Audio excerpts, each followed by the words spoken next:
ล้งทีมนู้นนั่นคือแกล้งแต่ที่มันแต่งสิ่งนี้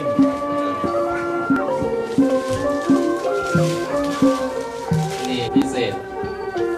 มี12ข้อ14อย่างนี้ข้อเกี่ยงเนาะอย่างนี้จะได้นี่ถ้าสาให้ภาคกลางนี่คือสิบเมตรแต่มาว่าเดือนอ้ายเดือนยี่จะมีไหมภาษาไทยภาคกลางเรียกกัน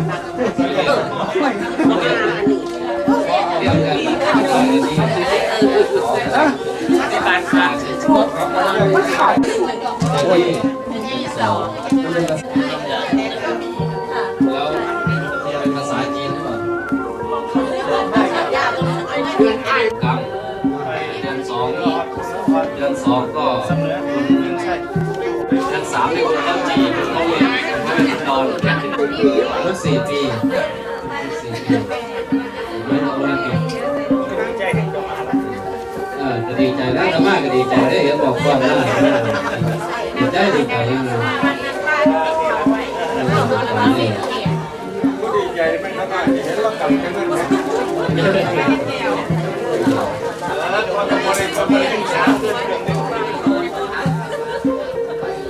บอกสบายดีลูกบอกเขาตัดตัวแล้วนึกแล้วก็อยากบอกเลยเป็นมหาวิทยาลัยสมบูรณ์ทราบสมบูรณ์สบายดีกันบอกเลยมาหน้าบอกเอาผู้อ่อนดีกันไปยังดับลายบุญตัวบอได้ดิไม่พูดแต่ว่าอากาศดีโอกาสดีญาติโยมมากดีนานี่อากาศกำลังพอดีเนาะนี่อากาศสุดๆบอกอะไรมาแบบเอาตั้งออกไปเป็นบ้านเลยก็ออกไปพบนั่นนี่ห้องสาที่ว่าเป็นโอกาสดีไปมาทำบุญทำกุศลทำความดีนั่นขม่าเด้อบอกคุณเพ่งเด้อวันนี้เด้อในเวลาแล้วเนี่ยในเวลาแล้วเด้อที่อยู่นอกเด้อขม่ากันให้เด้อขม่าไว้เพิ่มจะข้าม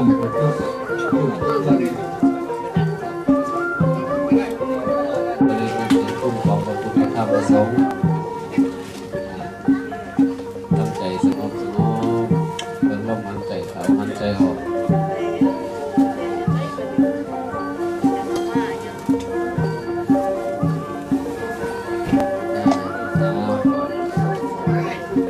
ได้แล้วมาเป็นยังไง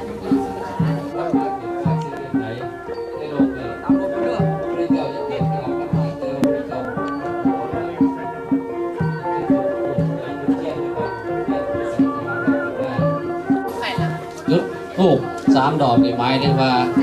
โหสร้างคุณของพระพุทธเจ้าพระพุทธเจ้าเกิดที่หลังธรรมะเกิดก่อนแต่พระเจ้าเป็นคนเจ้ายังเคารพธรรมะสามเณรน้อยองค์หนึ่งกำลังเทศอยู่พระเจ้าย่างเข้าไปจะต้องหยุดฟังธรรมะก่อนประกาศย่างเข้าไปเพราะว่าพระเจ้าเป็นเคารพในธรรมะแม้แต่เล็กน้อยองค์เดียวเทศหรือว่าพระไม่ทำจากพี่องค์ที่เนาะ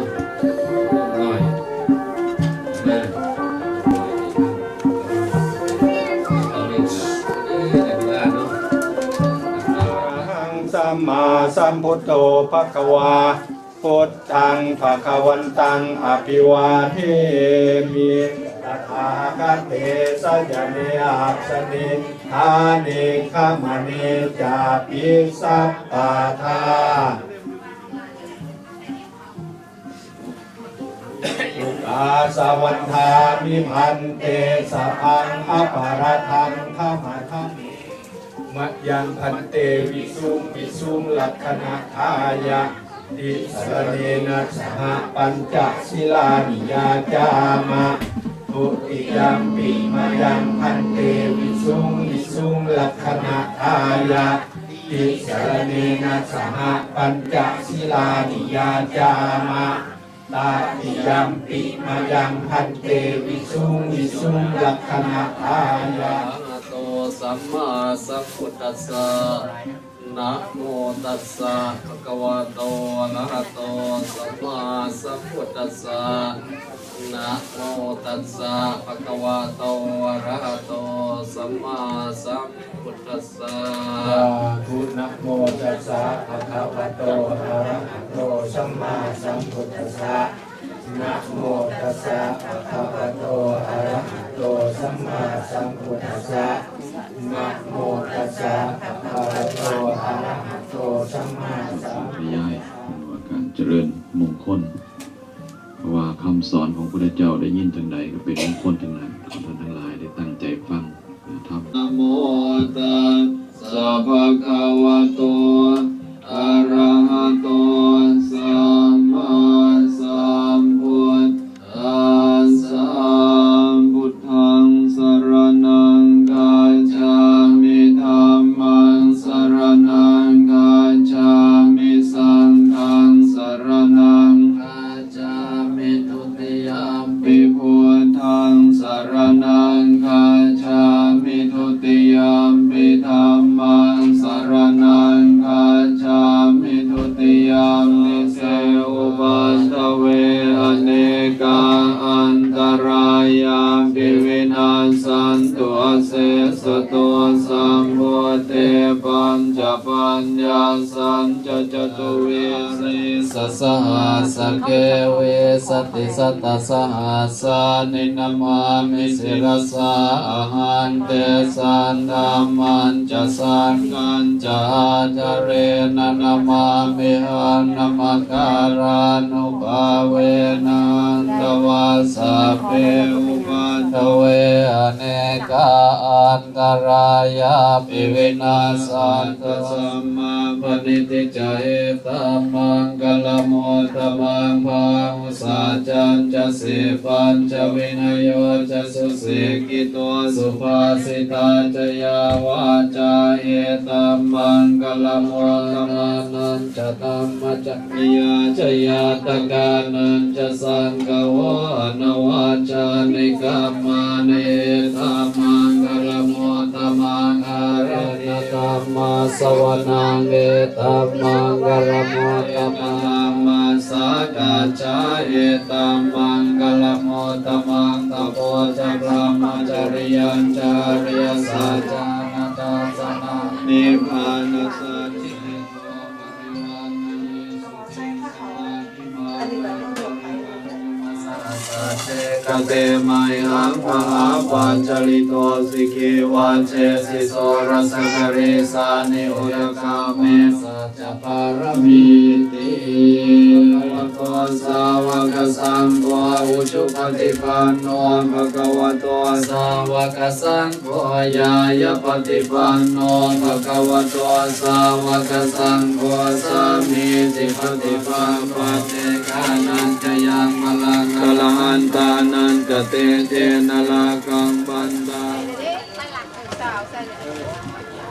ใช่บัตรแบสเกตบอลคนนั้นโอ้ยไม่ต้องไปถามมันโยนใส่เลย โว้ยกับฟุกน้ำเปล่าก็ยังใส่ลูกว่าได้ลูก พูนใส่ก็กระปุก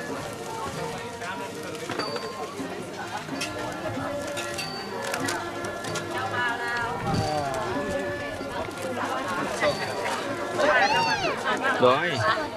ไม่มากเลยไหมลูกแล้วเลยบอกว่านบแล้วบอกว่าใบนบแล้วบอกว่าสะทุนเลยไหมลูกนบก้อนอย่างนั้นนะกดยา บอกออกมาบนหาเลยแรง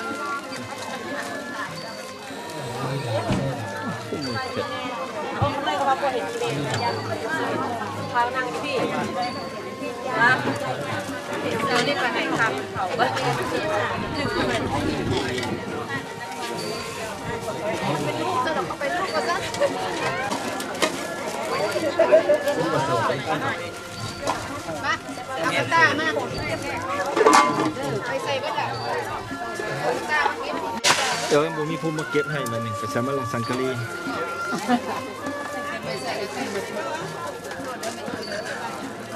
เจ็บเอากระตามากินนะพี่มีเป็ดที่ได้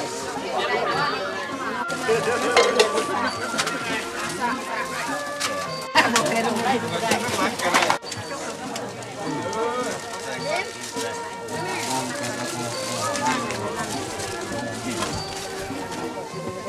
ยบ่เป็นดอก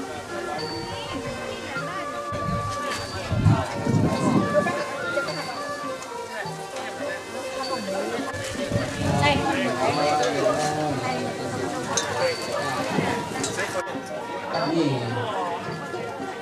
นี่เป็นพิเศษเขาที่งานไปแข่ง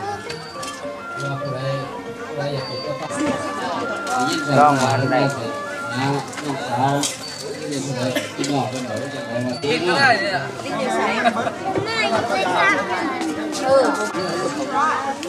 ไม่ใช่แบบแม่เลี้ยง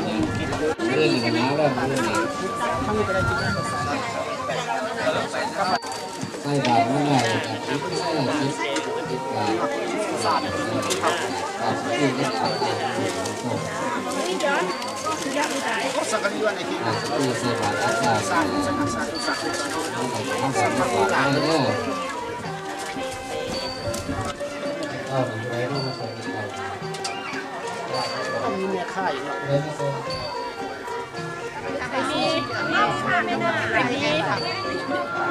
อธินันจะญาตกานังกาลกะตานังเปตานังพิคลตังหิตายะพวกข้าน้อยทั้งหลาย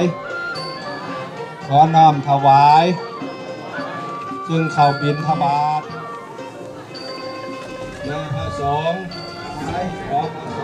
มีพอบัวล่าเป็นต้นมาลุ่งหน้าอาสู่พระนิพพาน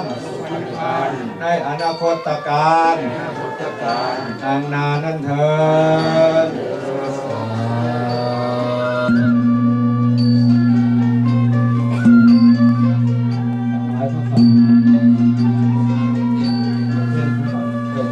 เทียนตรงนั้นหลักปั้นเนี่ยผ้าปั้นไปกับเทียนผ้าเอาที่ถึงกันเทียนแม่แล้วก็บาทนี่บาทเอาไอ้เบิ้ลจับข้าวนะเอาลงมือก่อน